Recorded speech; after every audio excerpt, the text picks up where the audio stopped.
Patrick Mokadi, chargé de la logistique à la présidence, et Dipanga Divyokadi, maréchal chauffeur, figurent parmi les collaborateurs personnels qui avaient embarqué dans l'Antonov 72.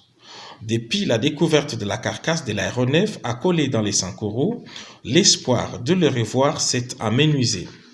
Affligés par le drame de l'Antonov, le président de la République et son épouse, la première dame, sont allés réconforter les membres des familles concernées par cette douloureuse épreuve. Première famille visitée dans les quartiers délimités, celle de Patrick Mokadi, le chargé des logistiques. Face à des membres de famille et proches désespérés, le chef de l'État a témoigné par sa présence, sa proximité avec ses collaborateurs.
À la tombée de la nuit, le couple présidentiel s'est trouvé une voie d'accès dans le quartier commercial de Ziguida jusqu'à la résidence de son chauffeur prénommé Maréchal.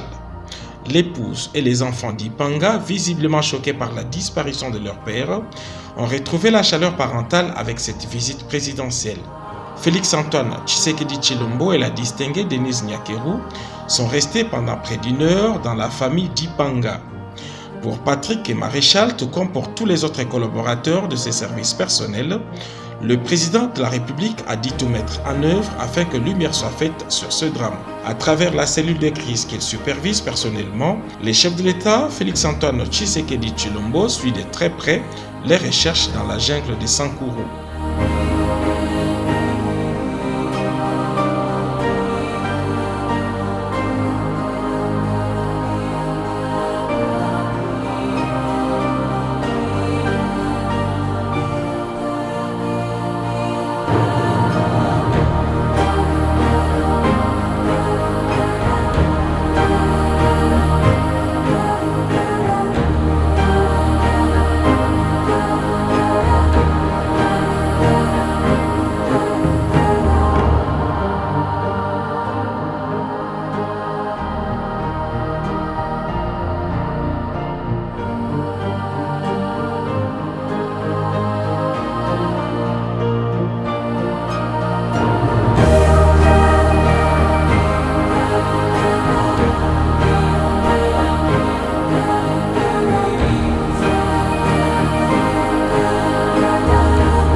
Par devoir de vérité et de responsabilité, la cellule de crise promet de donner toutes les informations au fur et à mesure qu'elles arrivent décoller.